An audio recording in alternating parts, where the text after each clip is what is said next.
안녕하세요. 책 읽어주는 목사의 책 리더 조은하 목사입니다. 오늘은 지난주에 이어서 데이비드 플랫이 지은 레디컬이라는 책의 그 마지막 부분을 여러분에게 읽어드리며 한 달간의 마무리를 하려 합니다.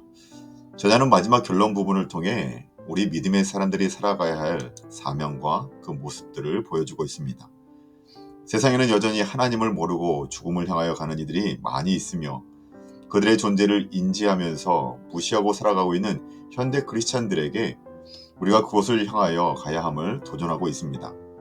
아무런 위험도 없이 안전하고 평탄하고 평안한 삶을 살고 싶으면 차라리 예수님을 떠나는 것이 좋을 것임을 이야기하면서 우리의 믿음이 커지면 커질수록 삶을 위협하는 요소들이 더 커질 것이라고, 때론 그 길을 걷다 고통을 당하고 심지어 죽임을 당하더라도 그것이 오늘 우리가 걸어가야 할 길이라 라고 말하고 있습니다. 그리고 마지막 저자는 우리에게 이 레디컬 실험에 한번 동참해보라 권면합니다.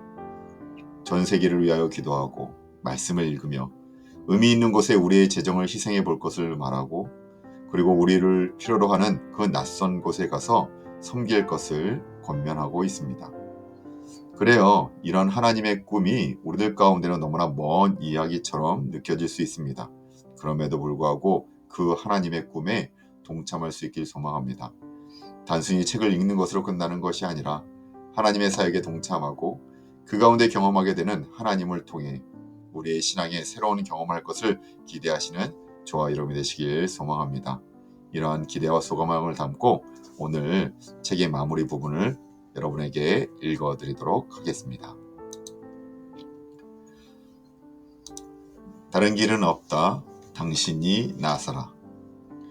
주님은 모든 민족에게 복음을 전하라고 명령하셨다. 바울은 구약 성경 요엘서의 한 대목을 인용해서 그 뜻을 새기고 있다. 누구든지 주의 이름을 부르는 자는 구원을 받으리라. 그런즉 그들이 믿지 아니하는 이를 어찌 부르리요? 듣지도 못한 이를 어찌 믿으리요? 전파하는 자가 없이 어찌 들으리요? 보내심을 받지 아니하였으면 어찌 전파하리요? 본문의 의도는 바울의 화려한 언변이 아니라 하나님의 구속 계획을 한눈에 보여주는 데 있다. 짤막한 이 세 구절에는 예수라는 이름을 들어본 적도 없는 수십억 인구를 비롯해서 세상의 모든 민족을 향해 복음을 들고 나가게 하시려는 하나님의 구상이 정확하게 담겨 있다. 좀 더 정확하게 전후 관계를 파악하기 위해서 본문을 역순으로 살펴보자. 마지막 절을 보면 하나님의 계획에는 일꾼들을 보내는 과정이 포함되어 있다. 이것이 첫 단계다. 한 절 더 뒤로 돌아가면 일꾼들이 하는 일이 나온다. 바로 전파하는 것이다. 일꾼들은 복음을 전파하도록 파송을 받았다. 제자 삼는 문제를 이야기할 때 이미 살펴본 것처럼 하나님의 일꾼은 누구나 가서 복음을 전파해야 한다. 이것이 하나님의 계획이다. 주님은 일꾼들을 보내서 외치게 하신다. 다시 한 절을 거슬러 올라가면 일꾼들이 말씀을 전파할 때 사람들이 듣는다는 말씀이 나온다. 벽을 보고 외치지 않는 한 누구든 듣게 마련이다. 결국 하나님의 계획은 일꾼을 보내시고 그들이 복음을 전하고 사람들이 듣는 구조로 되어 있다. 바로 앞 문장에 따르면 메시지를 듣는 사람은 믿게 되어 있다. 듣기만 하면 누구나 믿는다는 뜻이 아니다. 그것은 성경적으로든 현실적으로든 사실이 아니다. 본문은 전하고 듣는 과정에서 청중 가운데 일부가 믿게 된다고 가르친다. 그리스도인이라면 언젠가 모든 나라와 민족들이 그리스도의 보좌를 에워싸리라는 것을 알 것이다. 누군가 선포하는 복음을 모두가 듣고 그 가운데 일부는 그리스도를 믿어 구원에 이르게 된다는 의미다. 그런 사실을 생각하면 커다란 확신이 생긴다. 세상에서 가장 멀리 떨어진 나라, 복음의 가장 적대적인 민족에게 가서 복음을 전한다 할지라도 누군가는 예수를 믿게 마련이지 않는가. 하나님은 일꾼을 보내시고 일꾼은 복음을 전하고 사람들은 그 메시지를 듣고 들은 이들은 믿게 된다. 하나님의 계획 가운데 마지막 두 단계는 대단히 명료하다. 복음을 들은 이들은 믿게 되고 주님의 이름을 부르며 그분의 이름을 부르면 구원을 받는다. 이렇게 해서 복음을 들고 세상 모든 민족을 향해 나가게 하시려고 하나님이 세우신 계획의 전모가 분명해졌다. 진행 과정을 돌아보며 스스로에게 질문해보라. 흐름이 끊어질 만한 곳이 없는지 하나하나 점검해보자. 주님의 이름을 부르는 이들은 틀림없이 구원을 받을 것이다. 거기에는 착오가 있을 수 없다. 믿는 이들은 당연히 주님의 이름을 부를 것이다. 들은 이들 가운데 상당수는 믿을 것이다.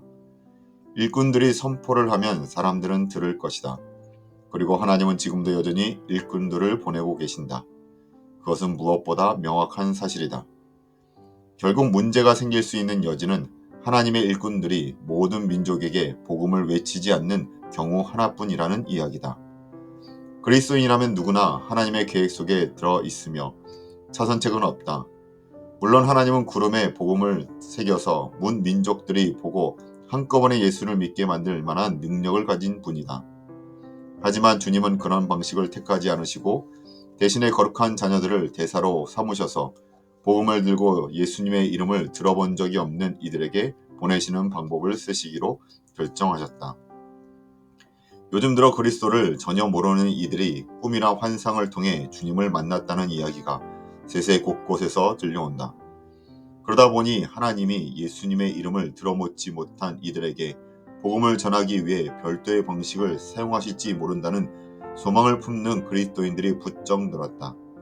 하지만 기억해 두어야 할 것이 있다.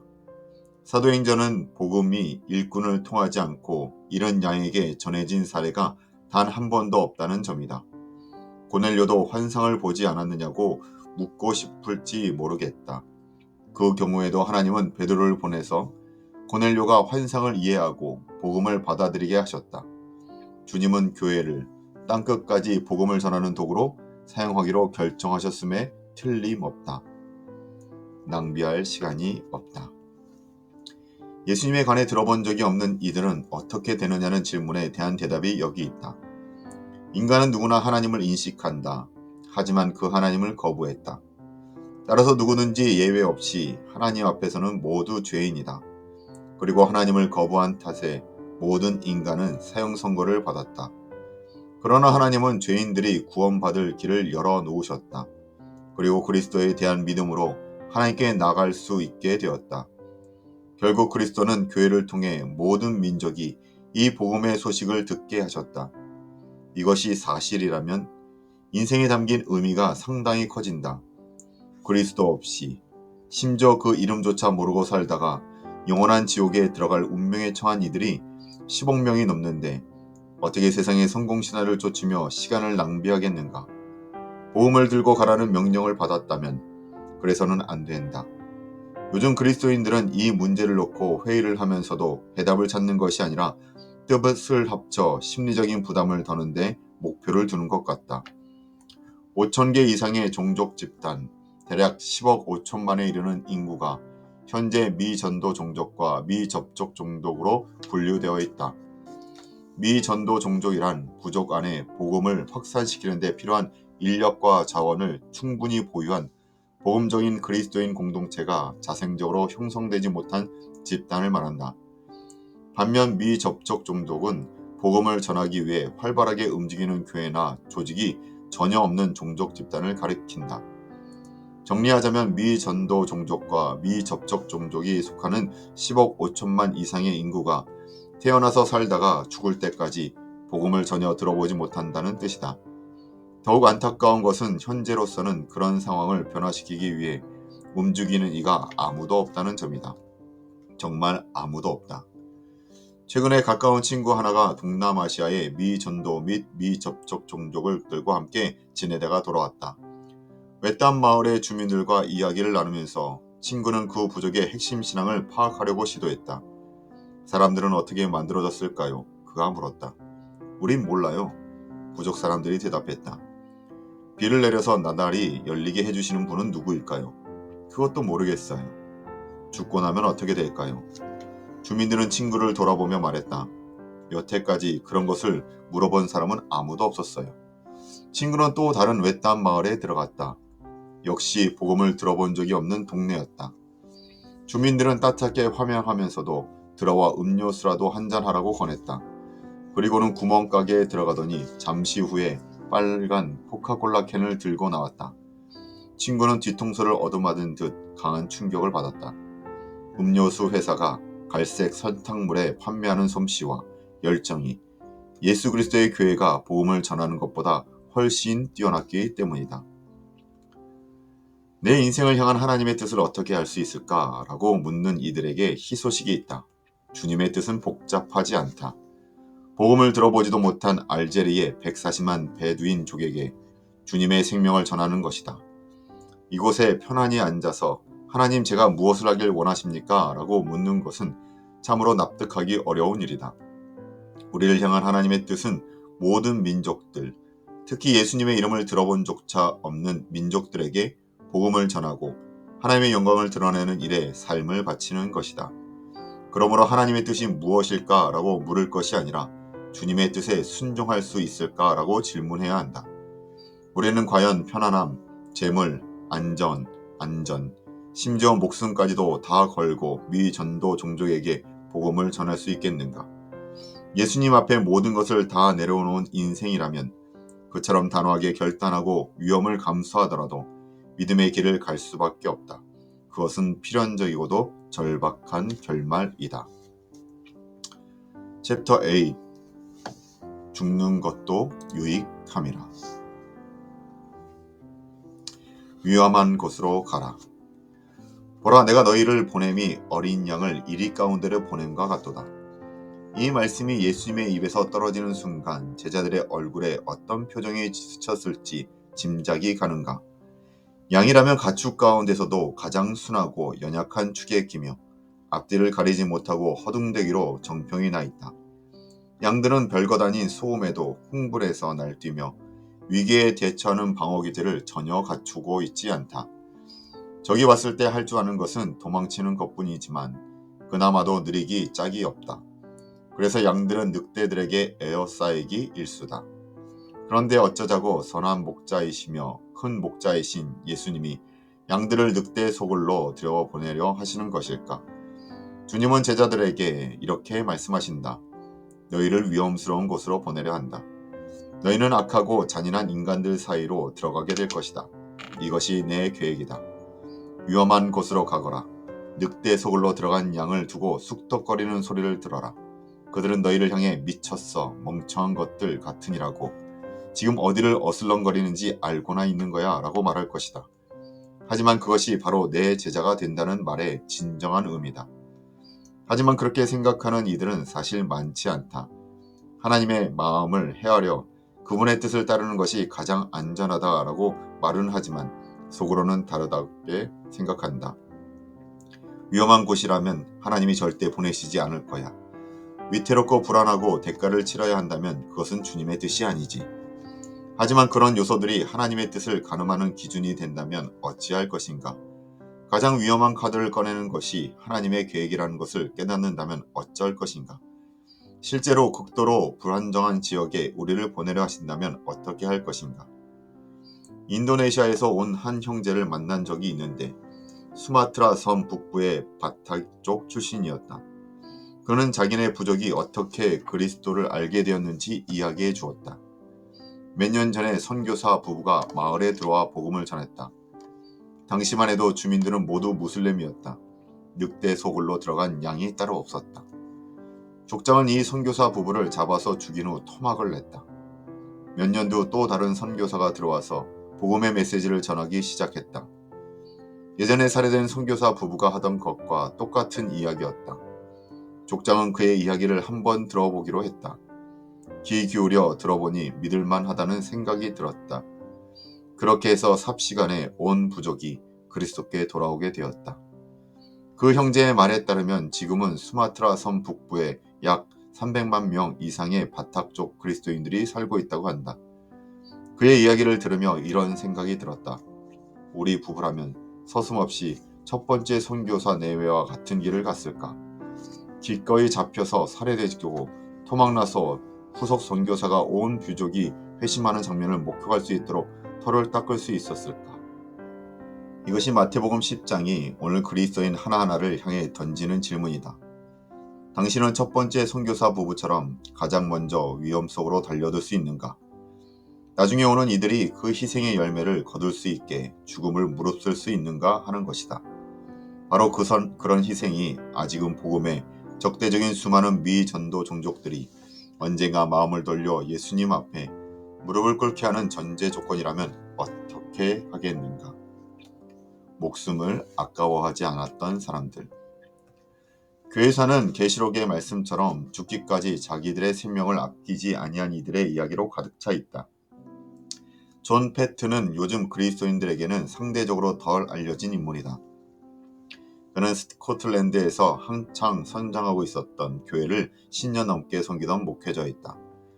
하나님은 그에게 복음에 대해 전혀 알지 못하는 식인종들이 우울거리는 뉴 헤브리디스 군도에 가서 복음을 전하라는 부담을 주었다.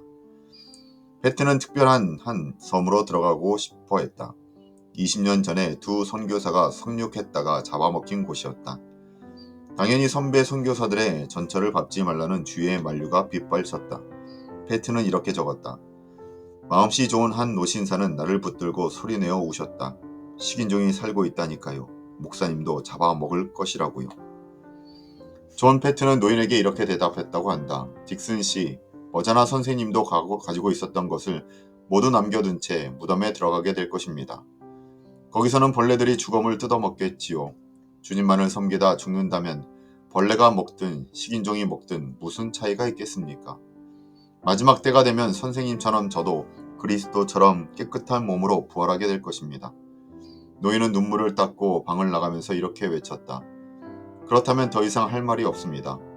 33살 때 존 패트는 아내와 함께 뉴 헤브리디스 군도로 들어갔다. 도착한 지 얼마 뒤에 아내와 갓난아이는 세상을 떠났다. 패트는 맨손으로 땅을 파헤쳐서 그들의 시신을 묻었다. 그 뒤로도 생명을 위협하는 일들이 끝없이 벌어졌다. 하지만 몇 년의 시간이 지나자 뉴 헤브리디스에 사는 수많은 식인종들이 그리스도가 주시는 평안을 알게 되었고 오스트레일리아와 스코틀랜드를 비롯한 많은 서방 세계의 복음 전도에 대한 도전을 받게 되었다. 또 다른 사례를 생각해보자. 가지고 있던 넉넉한 재산을 다 팔아서 복음을 전했던 영국의 스터드를 아는 사람은 그다지 많지 않다. 스터드가 선교사로 나가겠다는 결심을 밝히자 가족은 물론이고 목회자들까지 반대를 했지만 그는 결국 중국에 들어가 복음을 전하다가 다시 인도로 가서 하나님의 일을 계속했다. 어느덧 50살이 되었지만 그리스도인에게 은퇴란 없다는 각오로 다시 수단으로 들어가 여생을 보내게 된다. 스터드의 죽음은 아프리카와 아시아, 남아메리카에 복음의 씨앗을 뿌리는 WEC 국제선교회가 태동하는 디딤돌이 되었다. 스터드는 어떤 상급을 기대하면서 살았을까? 세상을 떠나기 직전에 쓴 마지막 글에서 그 실마리를 찾아보자. 우리는 누구와 먼저 시작하기를 너무나 오랫동안 기다려왔다. 이제 더 기다릴 시간이 없다. 우리가 두려워하는 그런 불의의 사람이 될 것인가? 온 세상 앞에서 곧 잠에 빠져 있고 미적지근하고 믿음이 없고 약해 빠진 그리스도인들 앞에서 우리는 과감히 하나님을 신뢰한다. 말할 수 없는 기쁨으로 마음으로 소리 높여 노래하며 이 일을 할 것이다. 우리는 수천 번이라도 인간을 의지하며 살기보다 하나님을 신뢰하다 당장 죽는 편을 택할 것이다. 이것은 이미 이긴 싸움이며 영광스러운 작전의 끝이 우리의 눈앞에 있다. 우리는 심약한 이야기나 앙증맞은 말투, 귀여운 생각이 아니라 참다운 하나님의 거룩함을 가지게 될 것이다. 예수 그리스도를 위해 과감히 믿고 일하는 사나이다운 거룩함을 갖게 될 것이다. 그리스도께 철저하게 순종하는 것은 쉬운 일이 아니다. 어쩌면 위험스러운 일일지도 모른다. 호와 위람선을 타고 순적하게 항해하는 것이 아니라 희생을 각오하고 수송선에 올라 거친 파도를 헤치며 나가는 작업이다. 안락함도 건강도 부유함도 세상적인 출세도 없다. 온전히 순종하다 보면 그 모든 것을 다 잃을 수도 있다. 그러나 마침내는 예수님 안에서 모두 보상을 받게 될 것이다. 주님은 우리가 포기한 것 그 이상을 갚아주신다. 챕터 9. 당신의 삶을 완전히 바꿀 레디컬 실험. 실험이라는 것은 어떤 이론이나 주장을 검증하기 위해 통제된 조건 아래서 취하는 일련의 행동 과정을 가리킨다. 지금까지 우리는 복음에는 분명히 담겨 있지만 성공지향적인 문화와는 상충되는 인생의 목적과 관련된 대담한 주장들을 제시하였다. 짧게 요약하자면 이렇다. 진정한 성공은 철저한 희생을 통해서만 가능하다. 궁극적인 만족은 자신이 아닌 하나님을 중시하는 데서 얻을 수 있다. 인생의 목적은 자신이 살고 있는 나라와 문화를 초월한다. 삶의 의미는 개인이 아니라 공동체 안에서 발견되며 참 기쁨은 물질주의가 아니라 너그러이 베푸는 마음가짐에서 얻을 수 있다. 그리고 진리는 보편주의가 아닌 그리스도 안에서 발견된다. 결국 알고 경험하고 즐기는 모든 것을 희생하더라도 붙잡을 가치가 있는 것은 예수님뿐이다. 하지만 검증되지 않은 주장은 가설에 불과하다. 그래서 실험이 필요한 것이다. 검증을 거치게 되면 주장하는 것이 거짓말인지 진실인지 드러난다. 진실이라는 것이 밝혀지면 관점을 수정하고 생각을 바꾸며 그 진리에 맞추어 삶을 조정하기가 훨씬 쉬워질 것이다. 그것은 당신의 삶을 뒤엎을 것이다. 그래서 다음의 실험을 제안한다. 여태껏 단 한 번도 시도하지 않았던 방식으로 복음에 담긴 주장들을 검증해 보자는 것이다. 그리스도의 명령에 전폭적으로 순종하는 것이 세상적인 성공을 쫓는 것보다 과연 더 의미있고 만족스러우며 기쁜지 확인해 보자. 분명히 말하지만 실험을 마칠 때쯤이면 그리스도의 영광을 세상에 널리 드러내기 위해 살려는 주체하지 못할 소망을 품게 될 것이다. 이 검증 과정을 레디컬 실험이라고 부르겠다. 꿈. 레디컬 실험의 얼개는 이렇다. 앞으로 한 해 동안 전 세계를 위하여 기도하라. 처음부터 끝까지 말씀을 온전히 읽으라. 특별한 목적을 위해 재정을 희생하라. 전혀 다른 환경과 조건 속에 들어가 살아보라. 복음을 전파하는 공동체에 삶을 드리라. 도전을 받아들이겠다는가? 성공지향적인 현대 문화의 사슬을 끊고 급진적인 복음을 추구하기 위해 지금까지 이야기한 이 5가지 요소를 실천에 옮겨볼 마음이 있는가? 한 해 동안 모든 민족을 사랑하시는 하나님의 마음을 깊이 살피고 나면 어떤 느낌이 들지 생각해보라. 1년에 걸쳐 그분의 음성에 귀를 기울이며 주님의 영광에 관해 무엇을 배우게 될지 묵상해보라. 지금 가지고 있는 물질 중에 어떤 것을 내려놓게 될지 생각해보라. 그리고 그 자원들이 심각한 어려움에 빠진 이들에게 전해진다고 생각해보라. 하나님이 어디로 인도하실지 마음에 그려보라. 가까운 곳일지 먼 곳일지 예수를 아는 이들에게 보내실지 복음이라고는 들어본 적도 없는 미전도 종족에게 보내실지 상상해보라. 신앙 공동체 안에서 삶을 통해 세상에 영향을 미치는 주요한 통로가 될 관계를 맺는다고 생각해보라. 그리스도인들이 그리스도의 명령을 쫓아 온 마음을 다해 세상 속으로 파고들면 어떤 일이 벌어질까? 이 책을 통해 그 결과를 문틈으로나마 엿볼 수 있을 것이다. 하지만 그야말로 슬쩍 넘겨다보는 정도일 뿐이다. 짐 엘리엇의 전기 서문에서 아내 엘리자베스는 남편의 삶과 죽음을 간략하게 정리하면서 다음과 같이 말했다. 짐의 목표는 하나님을 아는 것이었다. 그는 그 목표를 이루기 위해 유일한 경로라 할 수 있는 순종의 길을 갔다. 어떤 이들은 남편의 최후를 일컬어 평범하지 않은 죽음이라고 말한다. 그러나 짐은 자신의 죽음을 통해 많은 이들이 하나님께 순종했기 때문에 죽어갔음을 조용히 지적하고 있다. 흔히들 짐 그리고 더불어 최후를 맞이했던 이들의 영웅 혹은 순교자라 부른다. 마땅치 않은 일이다. 아마 그 이들도 동의하지 않을 것이다. 그리스도를 위해 사는 것과 그분을 위해 죽는 것이 어떻게 다를 수 있다는 말인가? 죽음이 그렇게 대단한 일인가? 후자는 전자의 논리적 귀결에 불과하지 않은가? 더 나아가 하나님을 위해 사는 것은 사도 바울의 말처럼 날마다 죽는 일이기도 하다. 그리스도를 얻기 위해선 모든 것을 다 잃어야 한다. 그러므로 우리의 생명을 내어놓을 때 비로소 그것을 얻을 수 있다. 엘리자베스가 지적한 것처럼 십자가에서 돌아가신 구세주를 따르는 한 순교자의 죽음까지도 특별한 순종으로 분류되지 않는다. 그녀의 말을 듣고 있자면 순교도 평범한 순종처럼 보인다. 그러면 그리스도께 철저히 순종하는 것이 그리스도인의 새로운 기준이 되면 어떨까? 우리에게는 선택권이 있다. 잠깐 있다가 사라지는 보화에 집착할 수도 있고 절대 사라지지 않은 영구적인 보물을 쫓아 살 수도 있다. 영원한 보물에는 그리스도께 나온 사람들이라든지 깃니거리를 배급받으러 찾아온 가난한 이들 또는 복음을 받아들이기로 결심한 미전도 종족들이 예가 될 수 있다. 그리스도를 알고 경험하는 것 역시 무슨 대가를 치르고서라도 손을 놓고 싶은 법이다. 인간은 평균 70에서 80년을 살다가 죽음을 맞이한다. 그렇게 짧은 세월을 살면서도 잠시 있다가 사라지는 허망한 것을 정신없이 따라가 다닌다. 돈을 벌고 물건을 사 모으고 조금이라도 편안하고 즐겁게 살려고 발버둥 치며 노력한다. 그러는 사이에 영원한 존재를 바라보는 시각을 잃어버리는 것이다.